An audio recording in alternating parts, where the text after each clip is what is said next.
कल वाले भाग में आपने देखा कि कैसे गोरी कौवी ने कबूतर के घर से उसका अमरूद चुरा लिया और फिर कैसे कबूतर ने एक फंदा लगाया। और फिर गोरी जब दूसरी दफा कबूतर के घोंसले में चोरी करने गई तो उसकी पूंछ उस फंदे में फंस गई। वो खुद तो भाग गई परंतु उसकी पूंछ टूटकर फंदे में ही रह गई। रानो बहन, मैंने चोर पकड़ लिया। कबूतर, किसे पकड़ लिया है आपने? कौन है चोर? रानो चिड़िया, ये देखो जरा इस पूंछ को, पहचानो ये किस पक्षी की है? अरे कबूतर, ये पूंछ तो गोरी कौवी की है। तो फिर उसी ने चोरी किया है मेरा अमरूद। मैंने फंदे में फिर से अमरूद रखा था और फिर गोरी तो भाग गई परंतु अपनी पूंछ मेरे घोंसले में ही छोड़ गई। अब बहन आप चले मेरे साथ, हमें कालू कौवे के घर जाना है। और फिर चिड़िया और कबूतर गोरी कौवी और कालू कौवे के घर की तरफ चले जाते हैं।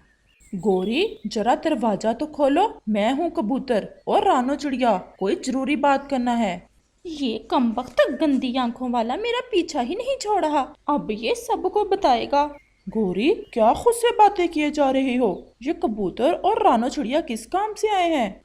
मुझे क्या पता क्या करने आए हैं, उन्हें घर के अंदर नहीं लेकर आना। अगर मेरा पूछे तो कहना कि उसकी तबीयत खराब है। और कालू, आज तो पूंछ भी डोनेट की है मैंने बूढ़ी कौवी को, मेरे दर्द भी बहुत हो रहा है। मैं देखता हूँ। और फिर कालू घर से बाहर आता है। कबूतर जी, क्या काम है गोरी से? उसकी तबीयत ठीक नहीं है, जो भी काम है मुझे ही बता दें आप। आप गोरी बहन को बुलाएं, हमें उसी से काम है। चिड़िया, आज पहली बार गोरी ने कोई अच्छाई का काम किया है। अपनी पूंछ डोनेट कर दी है उसने किसी बूढ़ी कौवी को, उस कारण उसके बहुत दर्द हो रहा है, वो सो रही है। क्या पूंछ डोनेट कर दी है? वो झूठ बोल रही है, उसकी पूंछ मेरे पास है और मैं उसकी पूंछ चिड़िया के घर पर रख कर आया हूँ। कबूतर, ये तुम क्या बात कर रहे हो? मेरी तो कुछ समझ नहीं आ रहा। कालू भैया, गोरी चोरी करने गई थी कबूतर के घर और फिर उसकी पूंछ वहाँ कबूतर के लगाए हुए फंदे में फंस गई और टूट गई। कालू, सीधे से उसे बाहर निकालो, नहीं तो मैं सब पक्षियों को इकट्ठा करके अपना अमरूद उसके पेट से निकालूंगा। कबूतर, मैं माफी मांगता हूँ आपसे गोरी के बदले, किसी को भी इकट्ठा ना करो, उसे तो पहले ही सजा मिल चुकी है, वो तो दर्द से मर रही है। उसे बता दो कि उसकी पूंछ मेरे पास है, अगर लेनी हो तो कल आ जाए, नहीं तो मैं सच में ही उसे डोनेट कर दूंगा। ऐसा कहते हुए कबूतर और चिड़िया वहाँ से चले जाते हैं। गोरी, मुझे सब पता चल गया है कि तुम्हारी पूंछ कैसे टूटी है। पूरे जंगल में नाक कटवा दी है तुमने, इतनी चोरियां की हैं, परंतु कभी आज तक मैं पकड़ा नहीं गया। मैं कौन सा पकड़ी गई हूँ, वो तो भागते हुए पूंछ फंदे में ही रह गई। कालू, मेरे सुंदर पति, मैं गई भी तुम्हारे लिए ही अमरूद चुराने थी। अब किसी तरह कबूतर से मेरी पूंछ मुझे वापस ले दो तो मैं चील दीदी से लगवा लूं अपनी पूंछ। परंतु वो मुझे नहीं देगा, वो कहकर गया है कि अगर पूंछ चाहिए तो गोरी कल खुद आए। कालू, मैं कैसे जाऊंगी? सब पक्षी बिना पूंछ मुझे देकर हंसेंगे मुझ पर। अब तो रात भी होने वाली है, मैं सुबह जाऊंगा, देखते हैं। कबूतर तो बहुत गुस्से में था, कह रहा था कि वो सब पक्षियों को इकट्ठा करेगा। वो अभी ऐसे बातें कर ही रहे थे कि वहाँ एक पक्षी आ जाता है। गोरी दीदी, कैसी हो? मैं शमशम हूँ, आपके मैके वाले जंगल से आया हूँ। गोरी तो उस पक्षी को जानती थी, इसलिए वो पहले तो अपनी कटी हुई पूंछ छुपाती है और फिर उससे कहती है, मैंने पहचान लिया है आपको। छमछम, आपका घर मेरी माँ जी के पड़ोस में ही है ना? हाँ हाँ, मैं आपकी माँ के पड़ोस में ही रहता हूँ। मैं दूसरे जंगल जा रहा था, आपकी बहन मिली थी, उसका संदेश है कि वो कल शाम आपसे मिलने आ रही है, उसका पति भी होगा साथ। वो बोल रही थी कि अच्छे अच्छे भोजन बना कर रखना। अब मैं चलता हूँ, मुझे आगे जाना है। छमछम भैया, आप बैठे, कोई पानी वगैरह तो पीते जाएं। फिर किसी समय पी लूंगा मैं आपके घर से पानी, लेकिन अभी मुझे जल्दी है। ऐसा कहते हुए वो पक्षी वहाँ से चला जाता है। कालू जी, ये क्या हो गया? मेरे जीजा जी जब मेरी कटी हुई पूंछ देखेंगे तो कितनी अनसल्यूट होगी मेरी। प्लीज कुछ करो और ले दो मेरी पूंछ मुझे वापस।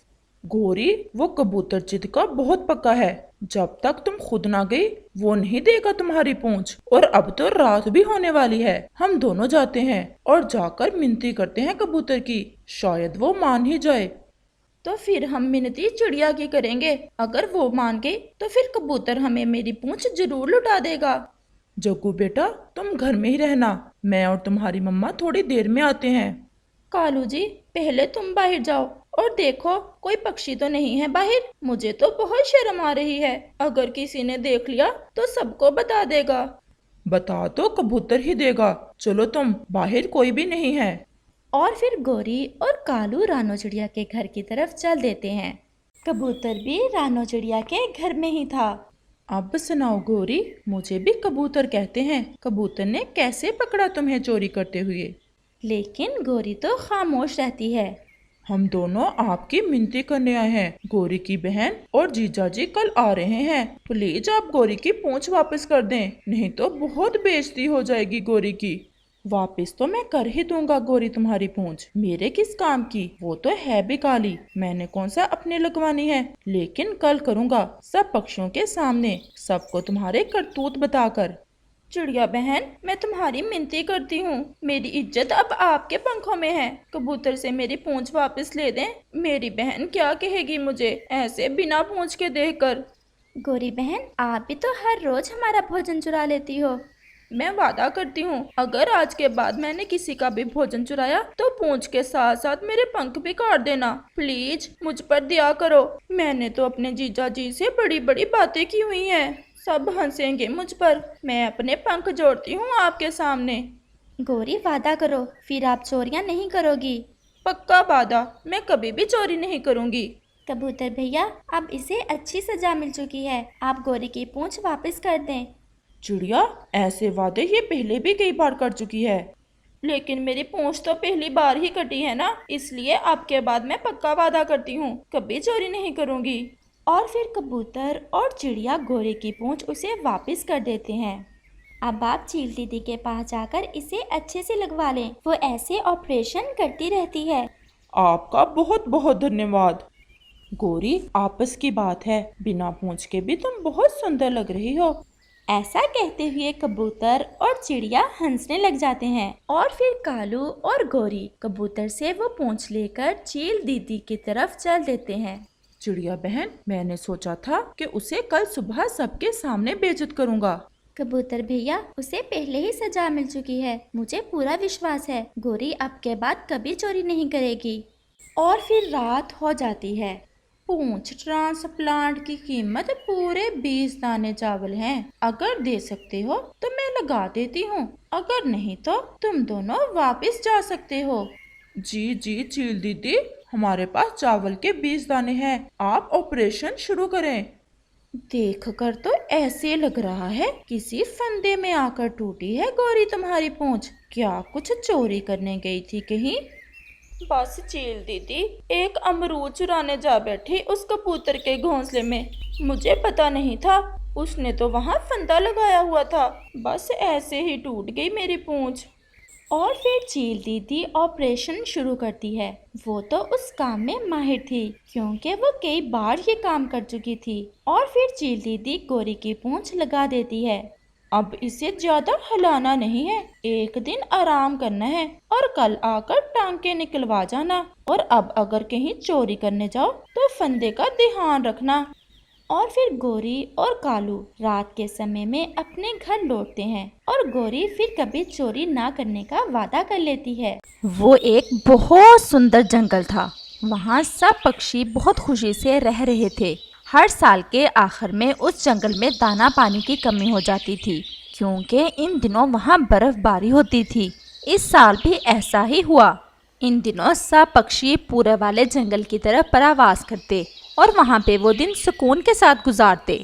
अब समय आ गया है कि हमें अपना सफर शुरू करना चाहिए, क्योंकि सफर में 2 दिन लग ही जाएंगे। जिसके पास जो भी दाना पानी जमा है वो साथ ले लेना, ताकि रास्ते में हमें कोई मुश्किल पेश ना आए। कबूतर, जो कि बहुत सियाना था, सब पक्षियों को समझाता है। सब पक्षी भी उसकी बात ध्यान से सुनते हैं और जाने की तैयारी शुरू करते हैं। इसी जंगल में रानो चिड़िया और कौवा भी रहते थे। रानो चिड़िया के दो बच्चे सोनो चिड़िया और जुज्जू थे, जो कि बहुत समझदार थे। जबकि कौवे का भी एक बच्चा था जो बहुत शरारती था।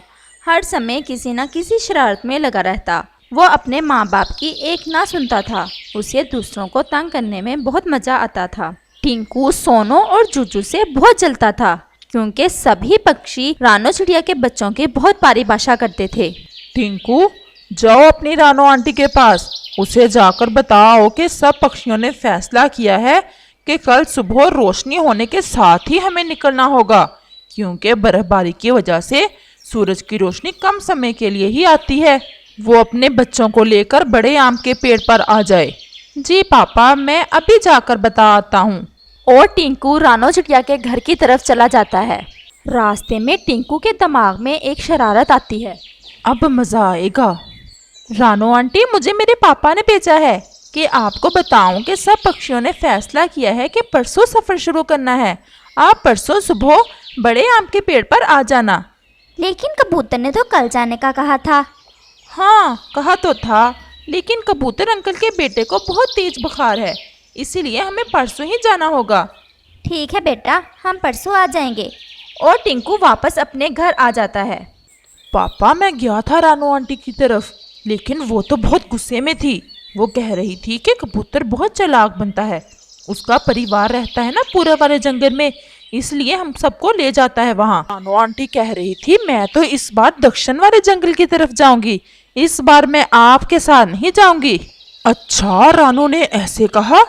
चलो भाई, मर्जी उसकी, जहाँ भी जाए। और ऐसे रात हो जाती है। अगली सुबह सब पक्षी आम के पेड़ पर इकट्ठे हो जाते हैं, सवाए रानो के, क्योंकि रानो तो बेखबर अपने घर में सो रही होती है। रानो नहीं आई अभी? नहीं, रानो नहीं आएगी। और कौवा सारी बात पक्षियों को बताता है। कबूतर अंकल, रानो आंटी आपको बहुत बुरा भला कह रही थी। अच्छा बेटा, कहने दो उसे, मैं तो सब पक्षियों का अच्छा ही चाहता था। इस तरह सब पक्षी अपना सफ़र शुरू करते हैं। दूसरी तरफ रानो अपने बच्चों को उठाती है। मेरे प्यारे बच्चों, जल्दी से उठ जाओ, आज हमने अपने सफ़र की तैयारी करनी है। हाँ मम्मा, हम उठ गए हैं। मम्मा, मैं बहुत खुश हूँ पूरे वाले जंगल में जाने के लिए। वहाँ पर मेरे बहुत अच्छे दोस्त हैं। याद है पिछली बार हमें कितना मज़ा आया था वहाँ पर? हाँ बेटे, वहाँ के सभी पक्षी बहुत अच्छे हैं। मैं भी बहुत खुश हूँ, लेकिन अपना घर छोड़कर जाना पड़ेगा, इसलिए थोड़ी दुखी भी हूँ। मम्मा, हम कौन सा हमेशा के लिए जा रहे हैं? वापस तो हमें अपने घर ही आना है। अच्छा चलो, जल्दी से दाना खा लो, फिर कबूतर की तरफ चलते हैं। जी मम्मा। और दाना खाने के बाद रानो चिड़िया अपने बच्चों के साथ कबूतर के घर की तरफ चलती है। प्यारे दोस्तों, क्या आपने मुझे सब्सक्राइब कर लिया है? और घंटी के आइकॉन को दबाना बिल्कुल मत भूलिएगा। लेकिन जब वहाँ पहुँचते हैं तो कबूतर तो वहाँ होता ही नहीं। कबूतर पता नहीं कहाँ चला गया है। मम्मा, आज आपको जंगल सूना सूना सा नहीं लग रहा? हाँ, लग तो रहा है। चलो कौवे से पूछते हैं कि क्या बात है। लेकिन कौवा भी उन्हें नहीं मिलता, उन्हें कोई पक्षी नहीं मिलता। मुझे समझ नहीं आ रहा सब पक्षी कहाँ चले गए। मम्मा, कहीं टिंकू ने हमारे साथ कोई शरारत तो नहीं की?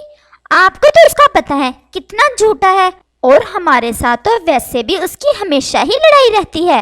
हो ना हो, ये उसकी शरारत है। हाँ बेटा, मैंने भी कैसे उसकी बातों का विश्वास कर लिया, हालांकि मैं जानती भी हूँ कि टिंकू कितने झूठ बोलता है। अब हम क्या करेंगे मम्मा? बेटा, मुझे पूरे वाले जंगल के रास्ते का पता है, हम चले जाएंगे। और वैसे भी हम अकेले थोड़ी हैं, हम एक दूसरे के साथ हैं ना, तो हमें डर कैसा? हमारी प्यारी मम्मा। रानो चिड़िया परेशान तो बहुत थी, लेकिन वो अपने बच्चों को हौसला देती है, क्योंकि उसे इस बात का पता था कि यही हौसला उसके बच्चों के लिए आइंदा जिंदगी में काम आएगा। ऐसे ही रात हो जाती है। अगली सुबह रानो जल्दी ही अपने बच्चों को उठा देती है और वो अपना सफ़र शुरू करते हैं। मैं थक गया हूँ पापा, हमें और कितना उड़ना होगा? बस थोड़ा सा और बेटा। फिर थोड़ा सा और आगे जाकर सब पक्षी एक जगह उतरते हैं थोड़ा आराम करने के लिए, लेकिन टिंकू को यहाँ भी चैन नहीं मिल रहा था। क्या करूँ, क्या करूँ? हाँ, ये करता हूँ, मैं थोड़ी देर के लिए छुप जाता हूँ। जब पापा मुझे ढूंढेंगे और मैं नहीं मिलूंगा तो बहुत मजा आएगा। और टिंकू थोड़ी दूर एक पेड़ में जाकर छुप जाता है। इस बात से बेखबर के वहाँ शिकारी ने जाल बिछाया हुआ था। जब सब पक्षी आराम करने के बाद जाने के लिए तैयार होते हैं, टिंकू कहाँ है? सब पक्षी टिंकू को ढूंढने लग जाते हैं, लेकिन टिंकू छुपा बैठा ये सब देख रहा होता है। उसे सबको परेशान देखकर बहुत मजा आ रहा था। कव्वे बेचारे का तो रो रो कर बुरा हाल था। काफी समय इधर उधर ढूंढने के बावजूद टिंकू ना मिला। अब हमें चलना चाहिए, ये ना हो कि रात हो जाए, और ये जगह बहुत खतरनाक है। और सब पक्षी वहां से चले जाते हैं। टिंकू का तो ये प्लान था कि जैसे ही सब पक्षी उसे ढूंढकर वहां से जाएंगे तो वो पीछे से जाकर सबको हैरान कर देगा। जैसे ही सब पक्षी वहां से उड़ जाते हैं, टिंकू भी वहां से उड़ने लगता है। लेकिन ये क्या, वो तो एक जाल में फंस चुका था। टिंकू के तो होश ही उड़ गए थे। मुझे बचाओ पापा, मुझे बचाओ। लेकिन अब बहुत देर हो चुकी थी। सब पक्षी वहां से दूर जा चुके थे। टिंकू जोर जोर चलाने के बाद रोने लग जाता है और फिर थक हार कर वहीं बैठ जाता है। अगले दिन रानो चिड़िया भी अपने बच्चों के साथ अपनी मंजिल की तरफ जा रही थी। रास्ते में उसी जगह पर आराम के लिए उतरती है। मम्मा, वैसे टिंकू ने हमारे साथ अच्छा नहीं किया, उसे इसकी सज़ा जरूर मिलेगी। नहीं बेटा, ऐसा नहीं कहते, वो अभी बच्चा है, जब बड़ा होगा तो समझ जाएगा। हमें किसी के बारे में बुरा नहीं सोचना चाहिए, फिर हम में और उसमें क्या फ़र्क रह जाता है। सॉरी मम्मा, हम दोबारा ऐसा नहीं कहेंगे। टिंकू पास में ही ये सब सुन रहा था। वो बहुत शर्मिंदा होता है, फिर हिम्मत करके उन्हें आवाज देता है। रानो आंटी, प्लीज मेरी मदद करो। रानो बहुत हैरान होती है, फिर उस आवाज की दिशा में जाती है और टिंकू को जाल में फंसा देखकर बहुत हैरान होती है। टिंकू, मेरे बच्चे, तुम यहाँ कैसे? आंटी, मुझे अपने किए की सजा मिली है। फिर वो रानो को सारी बात बताता है और बताता है कि कैसे उसने सारी रात खौफ में गुजारी। रानो चिड़िया, सोनो और जुजू जल्दी से वो जाल काटते हैं और टिंकू को आज़ाद कराते हैं। टिंकू बेटा, क्या तुमने अपने पापा के बारे में सोचा कि उस पर क्या बीत रही होगी? माँ बाप जीते जी मर जाते हैं अगर उनकी ज़िंदगी में उनकी औलाद को कुछ हो। आंटी प्लीज मुझे माफ कर दे, मैं भी आइंदा सोनो और जुजू की तरह बन जाऊंगा।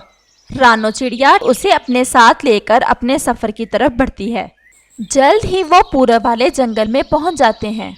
वहां कव्वे का रो रो कर बुरा हाल था और बाकी सब पक्षी कव्वे को तसल्ली दे रहे थे। पापा, मैं आ गया। कव्वे को पहले तो अपने कानों पर विश्वास नहीं आता, लेकिन फिर टिंकू को देखकर उसे गले लगा लेता है।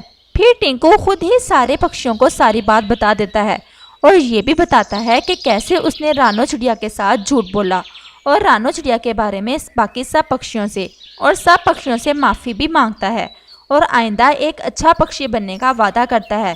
सब पक्षी भी टिंकू को माफ़ कर देते हैं। प्यारे दोस्तों, इस कहानी से हमें सीख मिलती है कि अगर हम किसी से बुरा करते हैं तो अंत में हमारे साथ भी बुरा ही होता है।